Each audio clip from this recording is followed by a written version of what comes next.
Why should you stop minoxidil before getting a hair transplant done? In this video, we're going to talk about minoxidil dependency, the risk of using minoxidil and the impact on recovery, and when to start minoxidil after the hair transplant.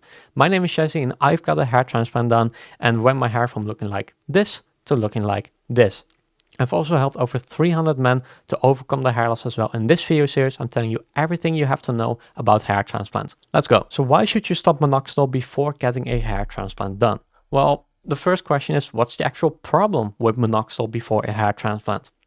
The thing is, regrowth from minoxidil is also dependent on minoxidil use. And again, normally that isn't a problem because that happens with all the treatments that we currently use, like finasteride, dutasteride, and of course minoxidil as well. But in context to a hair transplant, that is when it becomes a problem. The first one is hair transplant dependency.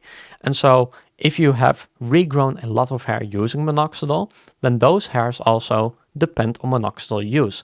And so if you decide to, if you get it transplanted and then you decide to stop it later, for example, you forget about it, you don't want to do it anymore, you forgot to bring it with you, or maybe you don't want to deal with the external risk. For example, you get a house cat, for example, then you may decide to stop it later. By the way, minoxidil is very deadly to cats, if you didn't know. But then if you stop it later, then the hairs that depend on minoxidil also fall out. But if you do a transplant with those hairs, your transplant can also partially fall out. Then there's also the recovery risk. That's because minoxidil is a vasodilator. It lowers your blood pressure. And so what happens is that in the short time after the hair transplant, your hair or your skin is very damaged, basically, and it needs to recover from that. But if you bleed, for example, then the bleeding may continue for a pretty long time. And the longer it bleeds, the less it can actually heal. And so the higher the risk of grafts not actually settling. So let's visualize the progression. So what happens if you have androgenic alopecia is that your hair starts with this, but eventually it gets worse with time. If you have androgenic alopecia, you have a genetic progressive disorder. So first, it's genetic. It can come from either side of the family. It's progressive. It gets worse with time, and it's a disorder because it's not meant to happen. And so if you do nothing, this is basically what your hair will look like. And maybe you are at number 3 and then you decide that it's getting too bad and you want to do something about it. You go online, you go into hair loss communities, subreddits, things like that, and you read about finasteride and minoxidil, and then you decide what you want to use. If you use minoxidil, for example, then this is what it looks like. You are here, you start the minoxidil, and then you actually see some regrowth. Like you maybe go back to Norwood 2 for a while and everything looks absolutely amazing. But then you still go down with time. And that's because minoxidil only boosts whatever your baseline currently is. And if your baseline still goes down, then it's actually not really going to help you, because then it just keeps going down, but it's just going to take a while longer to get there. You will ultimately get to the same point even if you use minoxidil. But instead, what if you are right here at Norwood 3 and then you decide to start finasteride? Then you are on this path, because finasteride works very well to keep you from progressing with hair loss. And so if it stops your hair loss, this is basically what you can expect, you know, and maybe you go down a little bit over time, in which case dutasteride is what you need, or maybe you see some regrowth from finasteride alone. But ultimately, this is the difference between finasteride and minoxidil. Minoxidil just boosts whatever your baseline is, but finasteride keeps your baseline at wherever you are right now. So what is the link between minoxidil and androgenic alopecia? What's the role of minoxidil? Well, the thing is, again, with androgenic alopecia, it's a genetic condition. It's a genetic and progressive condition. It gets worse over time. And just because you use minoxidil doesn't mean it actually gets better. It just happens in the background while you are not noticing it. Again, because androgenic alopecia is DHT sensitivity. It is caused by a sensitivity to dihydrotestosterone. Hair loss is not caused by lack of minoxidil. That's because minoxidil doesn't actually affect DHT in any meaningful way. It only stimulates the hair you currently have. So you can think of minoxidil as like a temporary support, or actually on life support. The hairs that you have get boosted by minoxidil, and they're only alive for as long as you keep continuing the treatment. And again, that is happening with all treatments that we have, like finasteride, dutasteride, minoxidil, things like that. But minoxidil is much more temperamental in that case, and doesn't actually solve the core problem.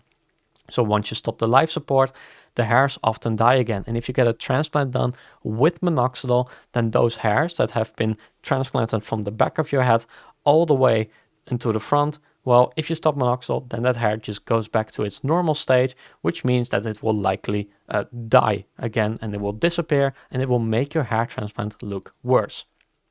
So what is actually the solution? The solution is to stop minoxidil before the surgery. Clinics you are talking to should advise you to stop minoxidil at least 1 month before the procedure. And again, this will induce shedding. This will cause shedding. Don't forget about this will cause shedding.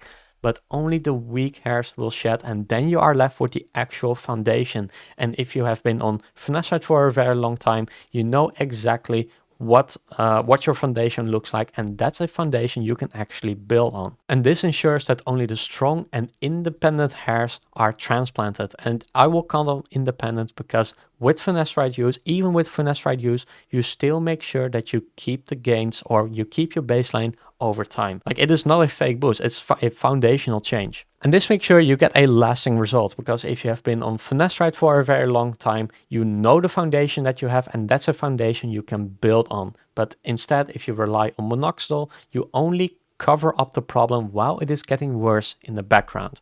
And if you do it the right way, this can make sure that the hair transplant you get will last you a lifetime. And what do some clinics say about it? Well, some clinics say it's fine to keep using minoxidil throughout the procedure, but honestly, this is a risky and short-sighted approach for the many reasons I listed already.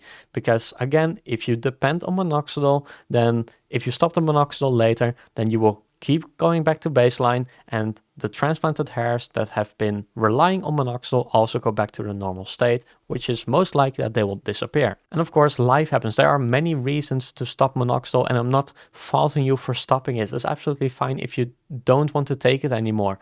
But if you do it, your hair transplant could fall out. And the big question is, why get a hair transplant that isn't built to last? For example, you are in your 20s right now and you want your hair to look good in your 30s as well. But maybe you think like, oh, in my 40s and 50s, I won't care anymore. But the problem is that us as humans are very bad at predicting stuff. And I see those comments all the time, but I see other comments all the time as well, where people got a hair transplant when they were young and they assumed that they didn't care into the future. But then by the time they reach their 30s and 40s, that's the time when I think, I still want my hair actually.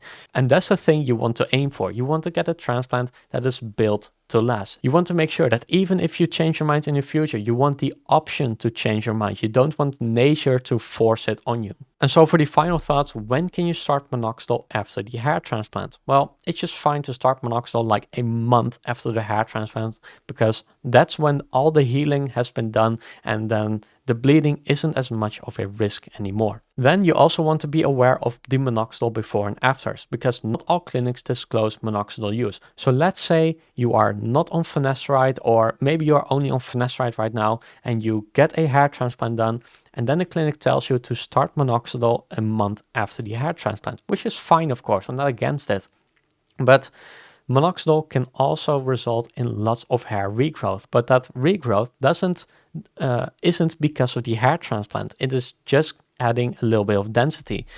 And so not all clinics disclose minoxidil use in their before and after pictures. So maybe you look at a very bad case in the beginning, and then afterwards it looks absolutely amazing, but not all clinics say that the patient also use minoxidil at the same time. So just be aware of that.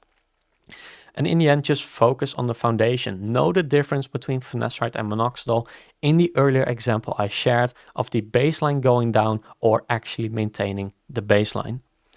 If you want help with your own hair transplant, you want to know how to prepare for it or how to choose the right clinic for you, check the link in the description below and book a call, because on that call we'll go over your options and I will see if I can help you pick an amazing hair transplant clinic that gives you a great result that you will be proud of for the rest of your life. Because every day I see tens or even hundreds of men make insanely big mistakes that they will regret for the rest of your life. And I don't want you to be one of them.